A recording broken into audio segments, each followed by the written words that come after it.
형제. 두 아들을 둔 어머니는 지극한 사랑으로 두 아들을 키웠다. 누구 하나 조금의 모자람이나 차별 없이 아끼고 사랑하며 보살폈다. 그러나 차츰 세월이 흐르면서 큰아들은 어머니를 의심하게 되었다. 그는 어머니가 동생을 더 아끼고 더 많은 사랑을 준다고 생각했다. 그러나 사실은 동생은 이제 겨우 6살이어서 어머니가 조금 더 신경을 써야 하기 때문에 같이 잠을 자거나 위험한 일을 당하지 않도록 곁에서 주위를 살폈을 뿐이었다. 형은 10살이었다. 이제는 어머니와 같이 자야 할 정도로 어린 나이가 아니었다. 그러나 큰아들은 어머니의 사랑을 의심하며 불만을 품고 있었다. 내 동생은 엄마와 같이 잠을 자는데 나는 왜 그럴 수 없는 거야? 시기심이 커지면서 형은 행동이 거칠어지고 나빠지기 시작했다. 학교 공부를 하지 않았고 일부러 짓궂은 행동으로 주위 사람들을 괴롭히기까지 했다. 어머니의 걱정스런 타이름도 소용이 없었다. 그는 나쁜 친구들과 어울려 다니며 이웃집 정원에서 과일을 훔치기 시작했다. 또한 밤늦게까지 집에 들어오지 않아 부모가 찾아다녀야 했다. 형은 동생에 대한 시기심과 부모에 대한 불만으로 하루하루를 보냈으며 모든 생각들도 이러한 의심의 노예가 되어버렸다. 급기야 강한 질투심으로 동생을 죽이고 싶다는 생각을 할 정도에 이르게 되었다. 작은 아들은 행실이 바르고 학교 공부에도 충실했으며 언제나 가정을 중심으로 한 생활을 했다. 그는 나쁜 친구도 사귀지 않았고 부모에게 순종하며 정원 가꾸는 일과 농사 짓는 일을 배웠다.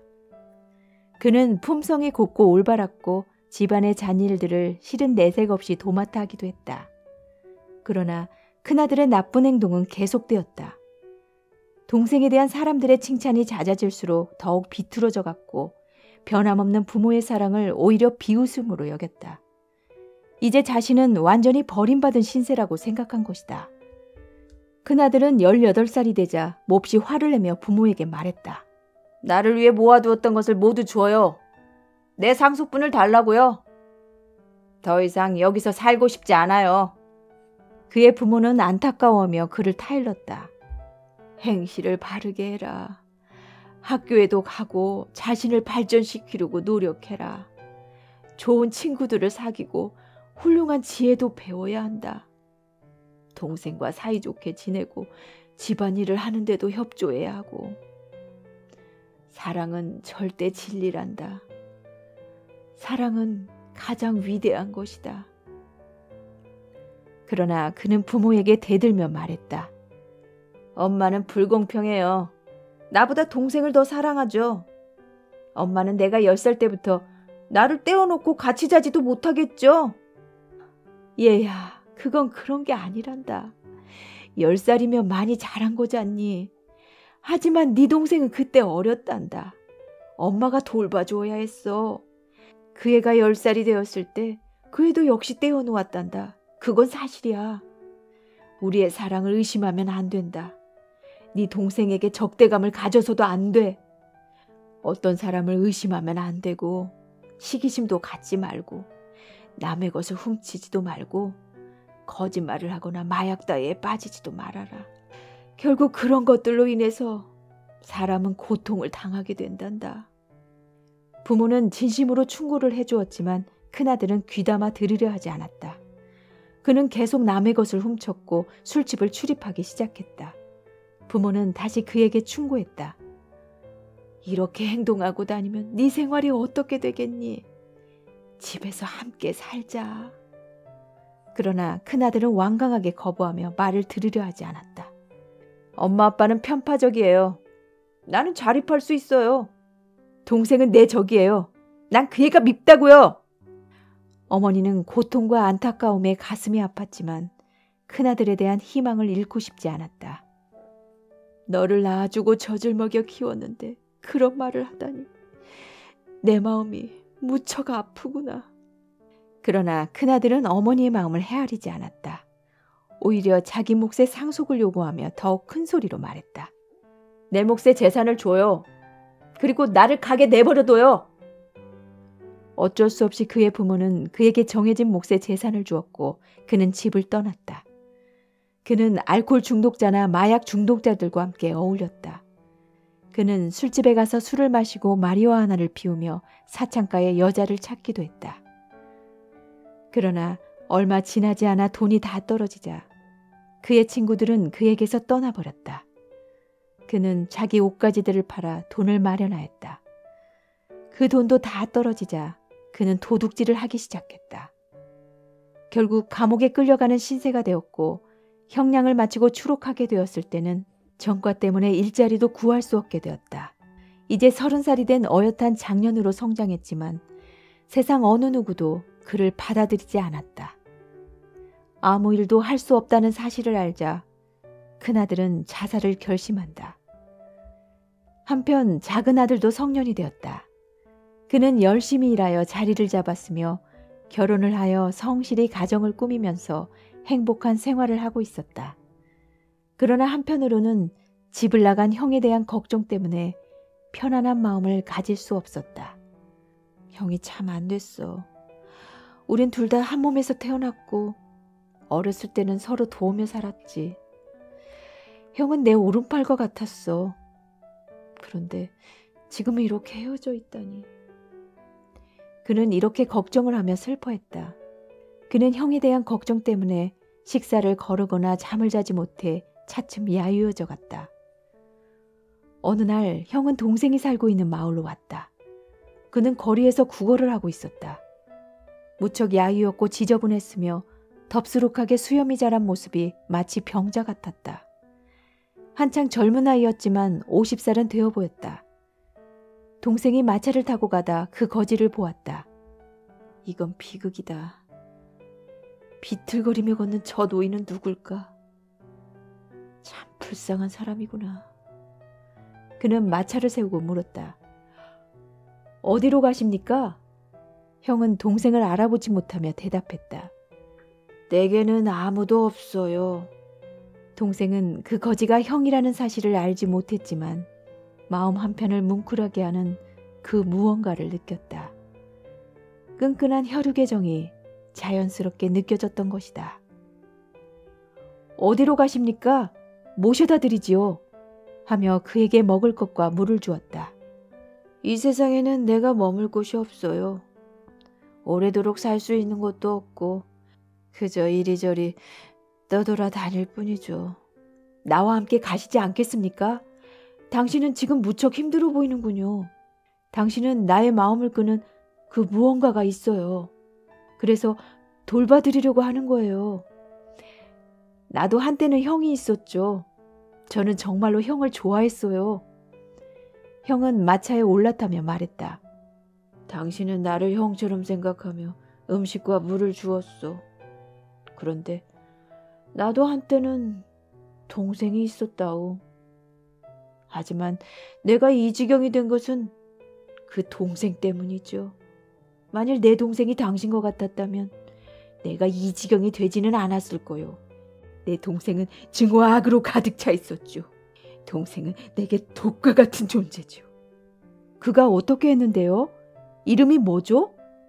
형은 자기 동생의 이름을 말해주었다. 당신 이름은요? 형은 자기 이름도 말해주었다. 동생은 이 사람이 자기의 진짜 형임을 알게 되었다. 당신 이야기를 들려주세요. 무척 궁금하군요. 하고 동생은 부탁했다. 내 동생이 당신 같았다면 내가 이 지경이 되지는 않았겠죠. 당신은 길에서 만난 나를 보고 반갑게 맞아들였소. 그리고 나 같은 사람에게 마음을 쓰며 먹을 것을 주었소. 그러나 내 동생은 나를 죽도록 미워했다오. 나에게는 부모님이 계셨는데 그들은 나를 동생과는 아주 다르게 대했죠. 그들은 동생은 데리고 자고 나는 따로 재웠소. 그들은 아주 편파적이었죠. 차별 대우한 것이 그것뿐이었습니까? 아니면 다른 것도 있었습니까? 당신 동생은 당신에게 어떻게 했는데요? 그것만이 아니요. 그들은 나보다 동생에게 더 관심을 쏟았소. 그들은 동생에게 우유를 먹여주고 옷을 갈아입혀주고 빨래도 해주고 신발도 닦아주고 학교에도 데려다 주었지요. 하지만 내게는 그렇게 해주지 않았소. 알겠어요. 10살이라. 하지만 그 나이에 어머니가 옷을 입혀주었다면 부끄럽지 않았겠어요? 그때 당신과 동생의 몸은 달랐겠죠? 어머니가 그때까지 당신을 돌볼 수는 없지 않을까요? 10살이면 스스로 자신을 돌보는 방법을 배워야 할 나이가 아닌가요? 우리 어머니도 10살 때 나를 따로 재웠어요. 하지만 나는 화를 내지 않았죠. 우리 어머니도 당신의 어머니처럼 나를 떼어놓았어요. 그러나 형은 울부짖듯 소리치며 말했다. 나의 부모는 그렇지 않았소. 그들은 마치 살인자들 같았다고. 동생은 미움으로 가득 차 있었고. 동생은 계속 그에게 지극한 사랑을 보이며 애정이 가득한 마음으로 말했다. 당신은 내 형처럼 될 수 있어요. 내가 진짜 형처럼 당신을 보살펴 드릴게요. 나는 내 상속분을 받고 집을 나왔소. 친구들도 많았소. 하지만 돈을 다 탕진하고 결국 감옥에 가야 했소. 마치 부모가 나를 떠난 것처럼 친구들도 내게서 떠나버렸지요. 지금은 그냥 자살하고 싶을 뿐이요. 동생은 내 영원한 적이요. 부모도 마찬가지고. 하며 형은 절망스러운 얼굴 표정을 지었다. 그렇게 생각하지 말아요. 입장을 바꿔서 생각해봐요. 만일 당신이 아내와 자식들이 있다면 당신도 똑같이 했을 거예요. 만일 당신 아들이 10살이라면 더 이상 침대에서 재우지 않았을 거라고요. 마음속에 그런 무거운 짐을 담고 있지 마세요. 이런 고통은 당신이 자초한 것이에요. 당신의 친구들, 당신의 행동, 생각, 시기심 때문이라고요. 당신을 이렇게 만든 것은 바로 잘못된 판단과 엉뚱한 오해로 생긴 질투심 때문이에요. 그것들을 떨쳐버리세요. 당신 부모와 동생은 항상 당신에 대해 생각하며 걱정하고 있다는 걸 알아야 해요. 그들은 지금도 당신을 생각하며 당신의 생사를 걱정하고 있을 거예요. 나도 형이 있었어요. 당신은 나의 형처럼 느껴져요. 나와 같이 우리 집으로 가요. 이렇게 말하고 나서 동생은 형을 집으로 데려갔다. 그는 형을 이발소로 데려가 머리를 다듬게 하고 면도를 시켰으며 새 옷을 입혀 멋진 모습으로 갖고 왔다. 그러나 형의 마음속 깊이 뿌리 박혀 있는 미움과 증오는 여전히 사라지지 않고 남아 있었다. 얼마 후 차츰 생활이 안정되어지자 동생은 형에게 말했다. 당신은 내 형과 똑같군요. 나는 26살이고 당신은 30이에요. 하지만 당신의 모습은 결코 젊거나 활기차 보이지 않는군요. 행동하기 전에 잘 생각하세요. 지금 하는 일이 미래에 어떤 결과로 나타날지 항상 생각해야 해요. 의심 때문에 자신을 초라하게 만들지 말아요. 누굴 미워할 필요도 없어요. 의심은 정상적인 생활을 하는데 아무런 도움이 안 되거든요. 며칠 후 동생은 어머니에게 전보를 쳤다. 형을 만났어요. 형은 저와 함께 있고 형의 마음이 다소 안정되면 어머니께 함께 갈게요. 전보를 받은 어머니는 매우 기뻐하며 답장을 썼다. 내 생명 같은 아들을 만날 때까지 기다릴 수가 없구나. 12년 동안 나는 음식을 마련할 때마다 너의 형 생각에 마음이 아팠단다. 신께서 그를 너에게 보내셨으니 내가 직접 보아야만 내 슬픔이 사라질 것 같구나.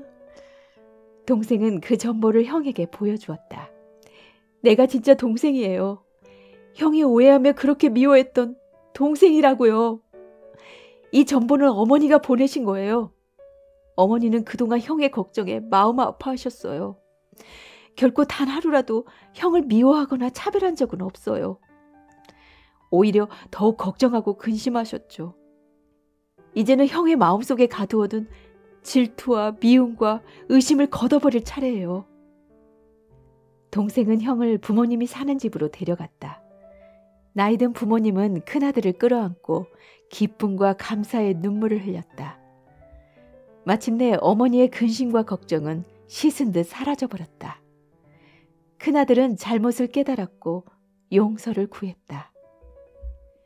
동생은 형에게 자기의 상속받는 재산을 모두 주며 말했다. 난 잘 살고 있어요. 그러니 이 돈은 형이 가져가세요.